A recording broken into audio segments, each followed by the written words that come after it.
Hello, Langley Leopards. This is Mrs. Jones. I'm in baby Benjamin's room, and hopefully he'll stay asleep so I can read my chapter.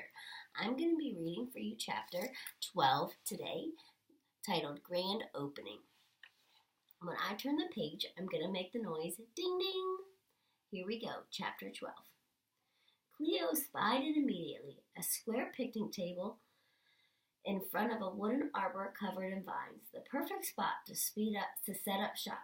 She and Kaylee, who walked with them to the park, tacked the banner to the arbor while Josh and Barkley ran around on the playground. Cleo spread the beach towel on the table, then laid out her business tools, the floss, the gauze, the gloves, and of course, the extractor extraordinaire. Finally, she set out the bag of cookies. Kaylee had made a sign-up sheet so they'd have people's email addresses. She said, which could be ding ding, used for future marketing if you want. My dad does that with his car business. Of course. Plus, we'll need them for people who buy a recording. Great idea, COO. Cleo held up her hand and they slapped a high five. She put the clipboard with the sign-up sheet on the table and said, all set. Now all they needed were some customers. They sat next to each other on one of the benches attached to the table. Cleo admired Kaylee's camera with its fancy features. My parents would never buy me something like this. They don't think I take care of my stuff.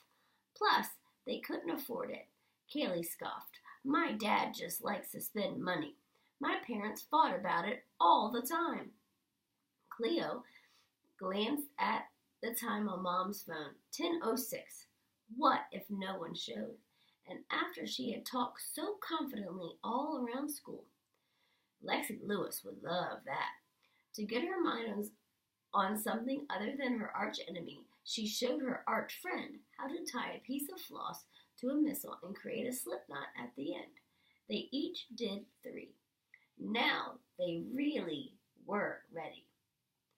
Cleo's quick and painless tooth removal service was open for business.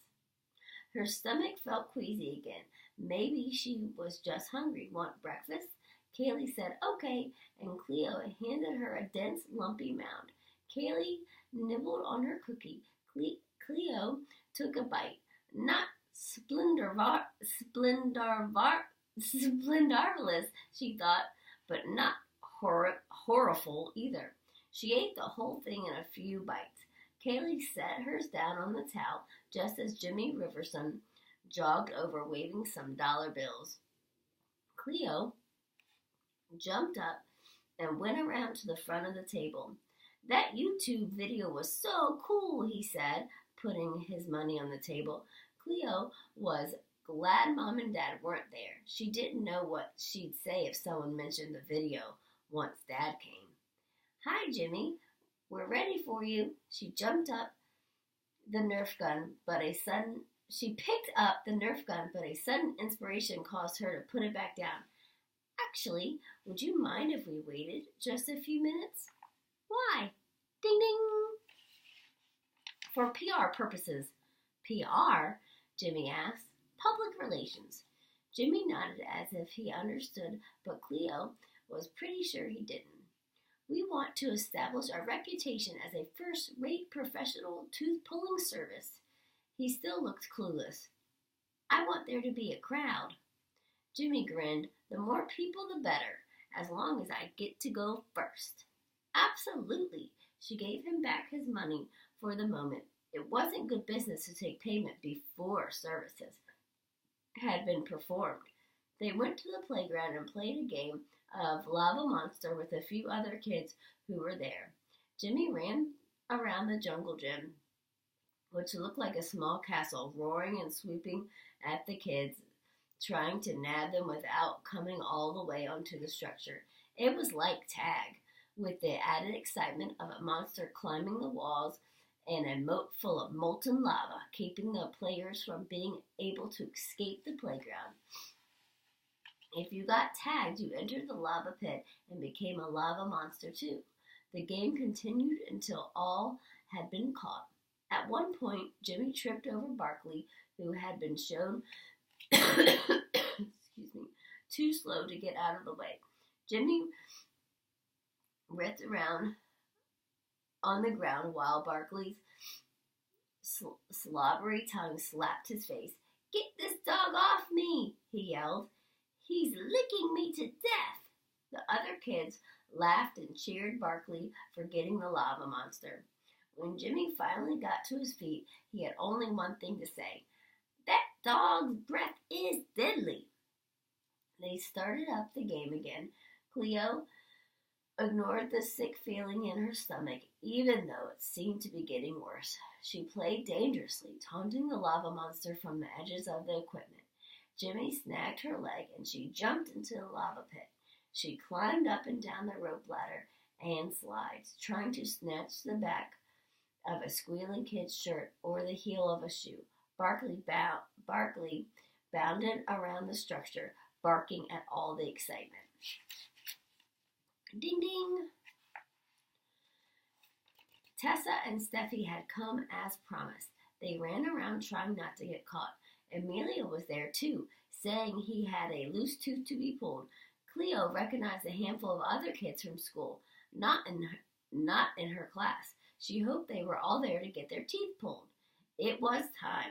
She clambered to the top of the tallest slide, ignoring Steffi's complaints that she was overstepping lava monster boundaries.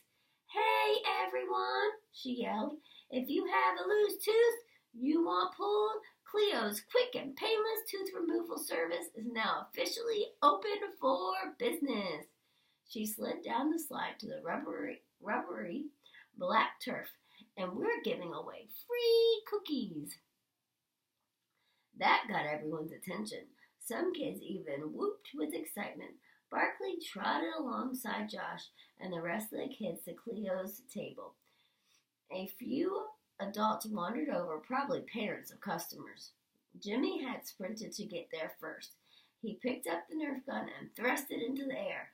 "I'm ready!" Cleo pushed her way through the crowd. "Don't touch anything. The extractor extraordinaire is for tooth pulling only."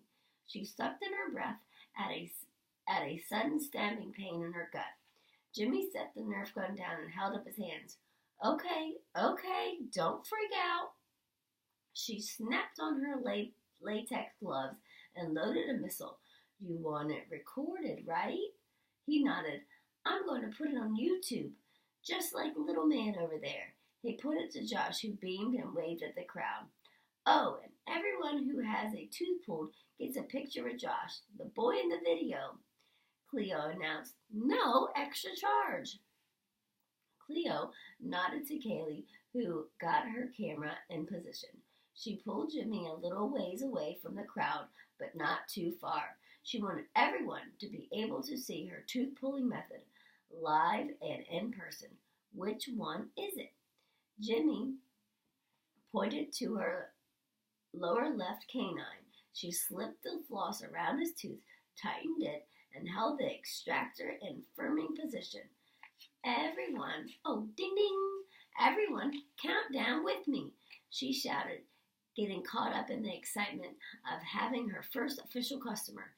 "And 5, 4, 3, Jimmy tensed next to her. 2, 1, pop!"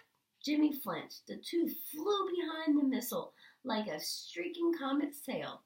Some kids cheered. A couple of the adults clapped. It had worked. Cleo tried to hand Jimmy a wad of gauze, but he was too busy finding the untying his tooth. He came back, holding it above his head. "Woohoo! It didn't even hurt." Cleo couldn't have asked for a better testimonial. She glanced at Kaylee to make sure she was getting all of this. She was. This was actually going to work. Jimmy finally calmed down enough to stick the gauze in his new hole, pay Cleo her $3, and pose for a picture with Josh. When they were done, Cleo handed him a cookie. Others held out their hands, so she went ahead and gave him cookies as well. "Disgusting," Jimmy hollered. "What's in these things?" "Uh-oh, the cookies might be a tougher sell than she thought. Their stock had just dropped precipitously. Anise, she said, licorice flavor. They tasted okay, but remembering the taste and texture gave her a sudden urge to throw up. Anise, his hands scrunched in disgust. You mean anus? These cookies taste like butt. He hooked the solid mound over the arbor. Another boy did the same. 2 or 3 dropped theirs on the ground. Barkley hungrily gobbled them up. Thanks for yanking my tooth, though. Jimmy ran off, passing Dad, who walked toward them on the asphalt trail. Cleo started to call for the next customer, but the words caught in her mouth. She doubled over and lost her cookies all over the pavement. The crowd scattered. Ew! Gross! She Ralphed! Let me out of here! Only Kaylee, Tessa, and Steffi stayed. Even Josh ran off. Barkley sniffed at the vomit. Ugh. Barkley, no! Dad commanded. He said something. Ding ding! He said something. To a couple of parents who'd come over to help. Something about being her dad. Cleo straightened, feeling dizzy and lightheaded. Dad and Kaylee held her steady. You're early, Cleo whispered. Looks like I got here just in time. I was able to break away before the game ended. The team understood and they were up 4-0. Are you okay, Cleo? Tessa asked.